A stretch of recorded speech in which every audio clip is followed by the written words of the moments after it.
سلام علیکم دوستان عزیز، خوش آمدید به درس 12 زبان انگلیسی ما. زبان انگلیسی از صفر از روی کتاب Basic English Grammar by Betty Azar. درس 12 Using have and has، استفاده بری فعل داشتن.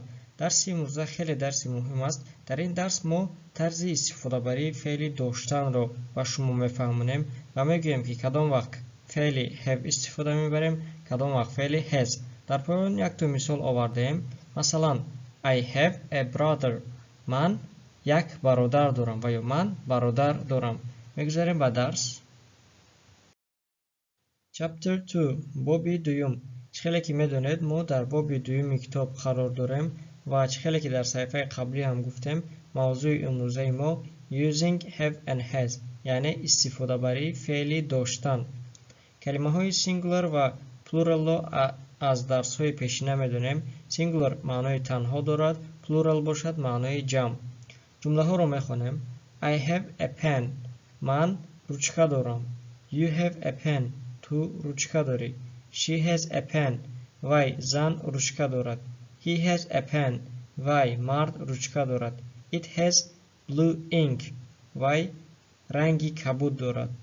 در شکل جمع We have pens، ما روچکه ها داریم. You have pens، شما روچکه ها دارید. They have pens، آنها روچکه ها دارد.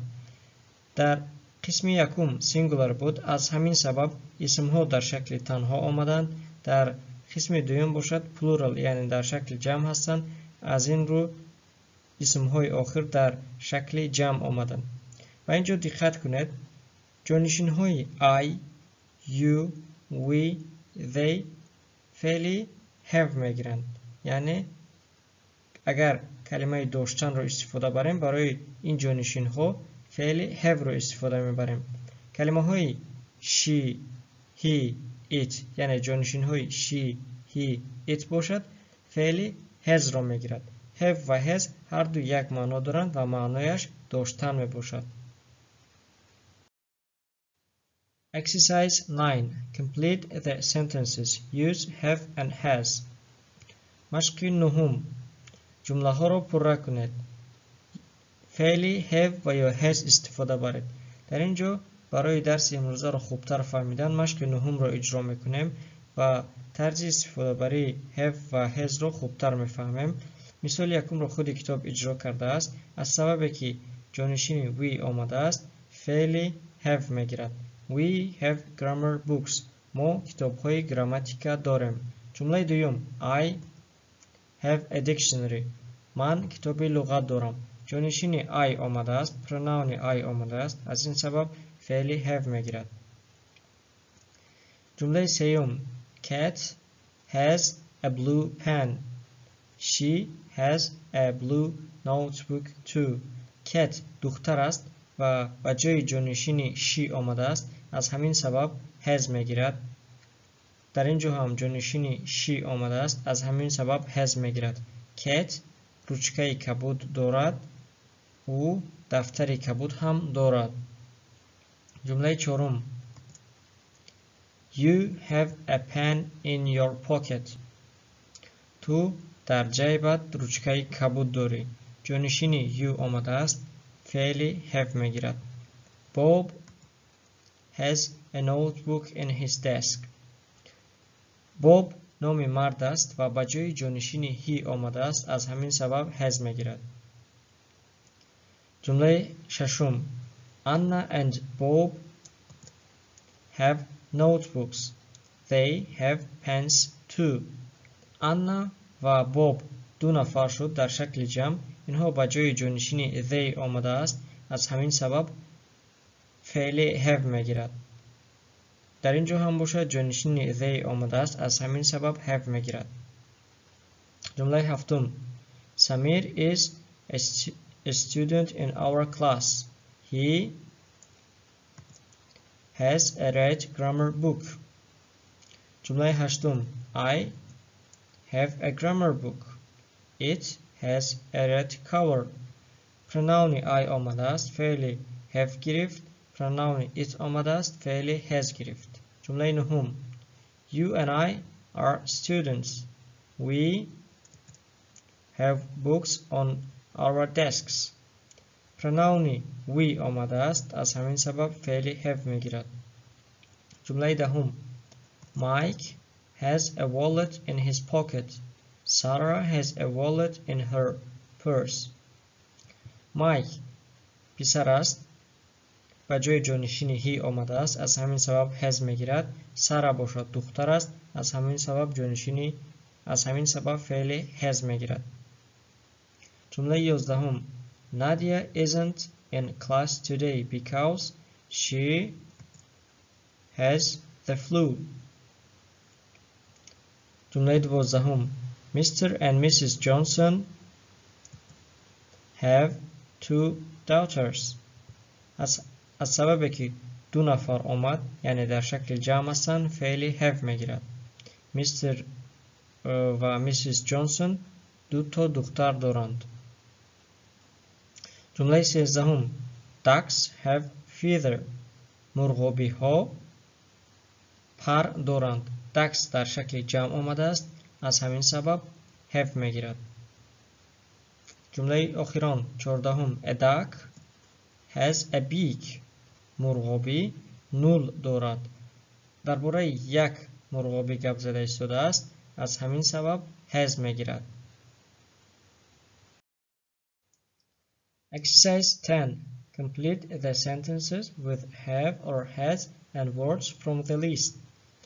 جمله ها را پر کنید با فعل های have و یا has و کلمه های در لیست بوده. جمله یکم Mr. Wu has a headache. Mr. Wu سردرد دارد. یک نفر است، مرد است، از همین سبب has میگیرد. جمله دوم The patients have toothaches. مشتری ها دندان درد دارند. جمله سوم I have a fever. من تب دارم. جمله چهارم Mrs. Ramirez has a sore throat. خانم رامیرز گلودرد دارد. جمله پنجم You have a cold. تو خنکی داری.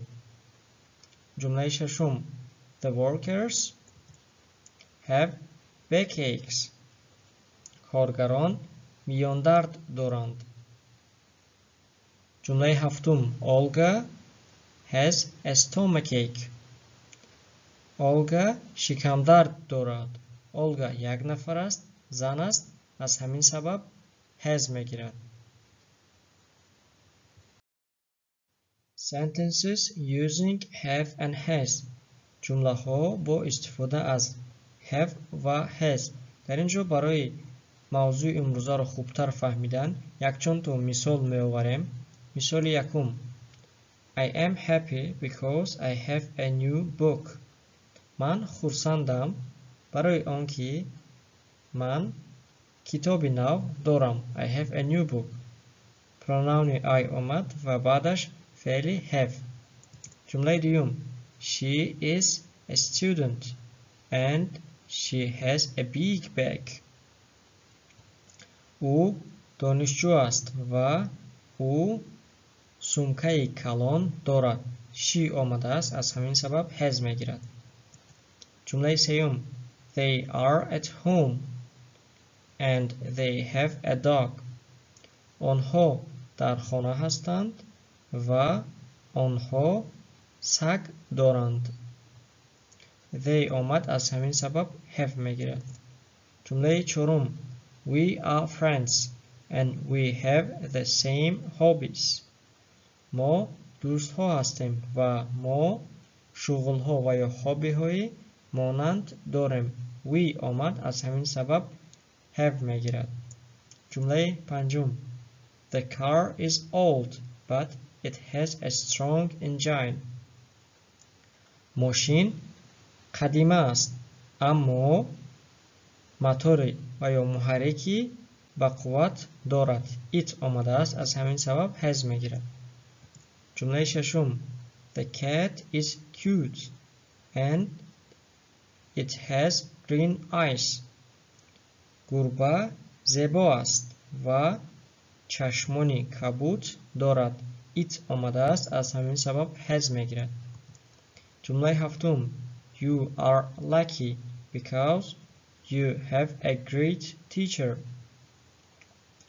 تو خوششانس هستی چون که معلمی بهترین داری.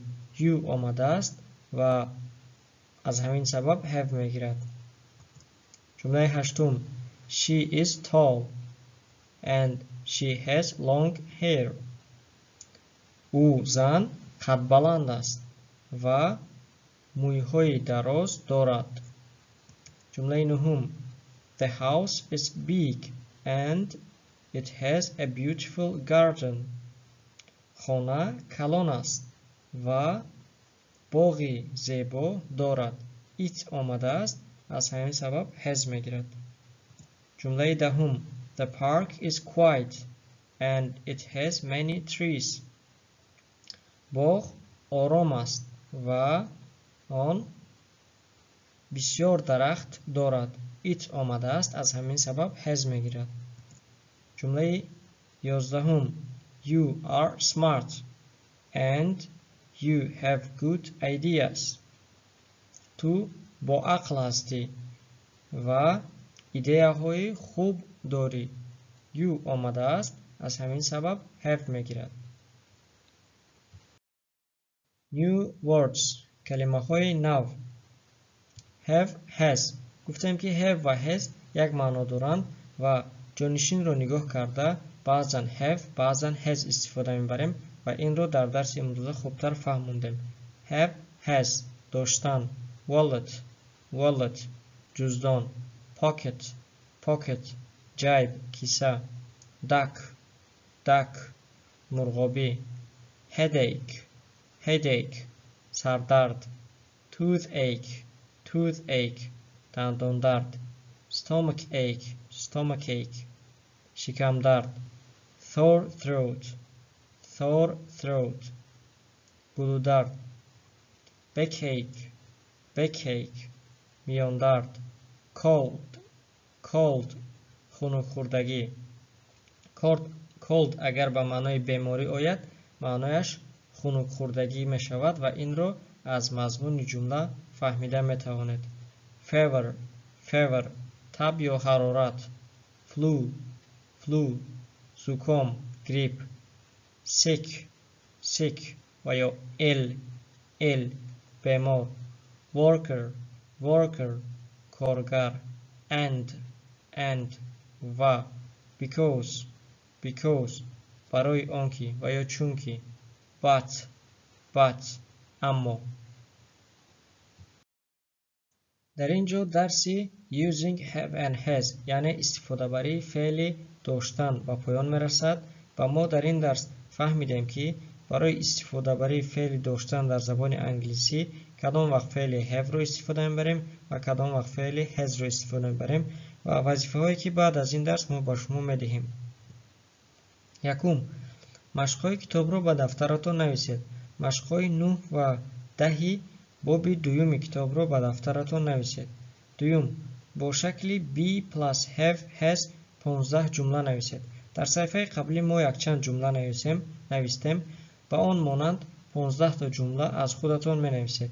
سوم کلمه های نو را از یاد کنید. برای در خاطرتون ماندن کلمه هایی که در هر درس میگذاریم در جمله نویسیتون آن کلمه ها را استفاده برید. در اینجا درس نوبتی ما به پایان میرسد. از همه شما برای تماشای نوار تا آخر منت داریم. ما را دستگیری کنید، فکرهای خود را در کامنت نویسید و درس‌های ما را به دیگران روان کنید. سلامت باشید.